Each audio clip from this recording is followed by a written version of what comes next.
BJP सांसद महेश शर्मा जी हमारे साथ मौजूद हैं। पिछले लंबे समय से स्टेट इलेक्शन इंचार्ज थे पश्चिम बंगाल में और उन्हीं से बात करेंगे। सर, इस जीत को कैसे देख रहे हैं? मेहनत काफ़ी आप लोगों ने की। देखिए, मैं एक छोटे कार्यकर्ता के नाते जो पार्टी ने मुझे जिम्मेदारी दी, इलेक्शन जो हमारा कमीशन था उससे मेरे रिलेशंस का, मैं स्टेट इलेक्शन इंचार्ज नहीं था। State election incharge Sunil Bansal ji और भूपेंद्र यादव जी थे। दूसरा विषय ये है कि जो जीत हुई है, वेस्ट बंगाल के लोगों की जीत हुई है, उन नीतियों की जीत हुई है जो विकास के मार्ग पर देश और प्रदेशों को आगे ले जाना चाहते हैं। भय, भ्रष्टाचार, भूख, इनके खिलाफ लोगों ने मतदान किया।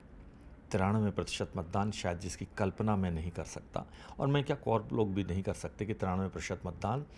ये मतदान हम लोग जब गए वहाँ से तो हमने देखा कि अंडर करंट है लोगों में। लोग बदलना चाहते हैं, वोट देना चाहते हैं, लेकिन डर था कि शाम को कहीं टीएमसी के गुंडे आकर मारपीट ना कर देंगे, कोई ऐसी हरकत ना कर दें, और उसी का परिणाम था जो कल हुआ है। ये घटना किसने करी, इसके लिए कौन जिम्मेदार है, जांच का विषय है, लेकिन इसकी नींव में कहीं ना कहीं टीएमसी नज़र आएगी, जिन्होंने वहाँ का सामाजिक वातावरण इतना दूषित कर दिया था।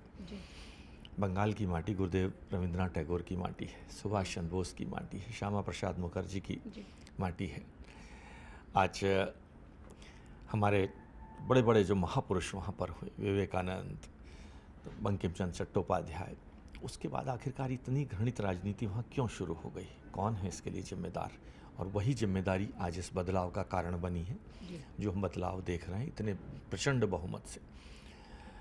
और इसके बाद नरेंद्र मोदी जी के नेतृत्व में, अमित शाह जी की कूटनीति और चाणक्य नीतियों के कारण वहाँ की जनता को एक सहारा मिला।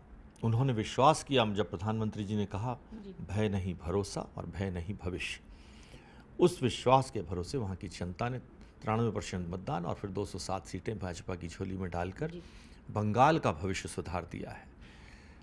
सर, जिस तरीके से शुभेंदु अधिकारी के पीए की हत्या हुई और ये भी निकल के सामने आ रहा है कि 2-3 दिन पहले रेकी भी की गई थी वहाँ पर। देखिए, उस हार को ममता बनर्जी और उनकी पार्टी स्वीकार नहीं कर पा रही है।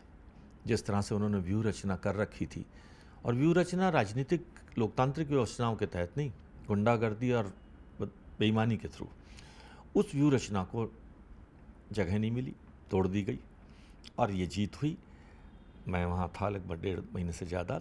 मैंने देखा है कि वहाँ सिर्फ निष्पक्ष चुनाव कराने की चुनाव आयोग को मैं धन्यवाद देता हूँ और बधाई भी देता हूँ चुनाव आयोग को, जिन्होंने एक निष्पक्ष चुनाव वहाँ कराया है, और आज उसका परिणाम है हत्याओं का, आतंकवाद का, इस तरह की घटनाओं का लोकतांत्रिक व्यवस्था में कोई स्थान नहीं है। और ख़ास तौर पर भारत जैसे देश में, जहाँ जो लोकतंत्र की जननी है, मदर ऑफ डेमोक्रेसी जिसे कहा जाता है, सबसे बड़ी विश्व की हम लोकतांत्रिक ताकत हैं, वहाँ पर इस तरह की घटनाओं का कोई स्थान नहीं। ममता बनर्जी तो ये बात मान ही नहीं रही है कि निष्पक्ष चुनाव हुआ है, और वो तो कह रही है कि वो इस्तीफा ही नहीं देंगी। देखिए, वो अब अपनी और हंसी उड़वा रही हैं। जो हार उनकी हुई है, उस हार के बल्कि सम्मानजनक तरीके से वहाँ प्रदेश की जनता का, हमारी एक शिष्टाचार रहे, कैसी कैसी हार जीतें हुई, लोगों ने उन हार को भी, उस जीत को भी बड़े स्वाभाविक भाव से, बड़े सौम्य भाव से स्वीकार किया है। लेकिन क्योंकि उनकी जड़ें इस भ्रष्टाचार के अंदर इतनी गहराई तक थी, तो उन्हें तकलीफ हो रही है और उनके लोगों को भी तकलीफ हो रही है। सर, ममता बनर्जी के तेवर अगर इन दिनों देखे जाएं तो बदले हुए नज़र आ रहे हैं, और अब तो वो इंडी गठबंधन एकजुट है की बातें कर रही हैं, जो पहले दूरियां बना रही थी। देखिए, जब राजनीति दिशा विहीन होती है, जिसकी मंजिल, जिसका लक्ष्य खराब होता है, तो इसी तरह की घटनाएं होती हैं। स्वार्थ के साथ राजनीति, गठबंधन इंडी हो या कोई हो, अगर विचारधारा का गठबंधन नहीं है और स्वार्थ की राजनीति है, तो यही नियति होती है। आज इनका नहीं, पूरे इंडी गठबंधन की नियत क्या है वो देख लें आप। बस एक आखिरी सवाल है सर कि पश्चिम बंगाल में तो जीत हो गई, लेकिन अभी भगवंत मान सरकार का एक बयान सामने है, जिस तरीके से पंजाब में ब्लास्ट हुआ, वो कह रहे हैं कि जब चुनाव होता है तो बीजेपी इस तरीके के ब्लास्ट प्लान करवाती है, और मतलब उन्होंने सीधा आरोप भाजपा पे लगा दिया इस ब्लास्ट का। देखिए, ये दोनों वही लोग हैं जो इस तरह के आक्षेप लगा रहे हैं, जो अपनी राजनीतिक पृष्ठभूमि खो चुके हैं। आज केजरीवाल जी हों या पंजाब की राजनीति हो, आज वो अपनी दिशा से भटक गए हैं, और दिशा से भटकने के कारण ही आज उनकी ये दुर्गति है कि उनके अपने चुने हुए 7 राज्यसभा सांसद एक साथ छोड़कर पार्टी छोड़ते हैं। तो ये आज उनकी दुर्गति अपेक्षित थी, वो हो रही है।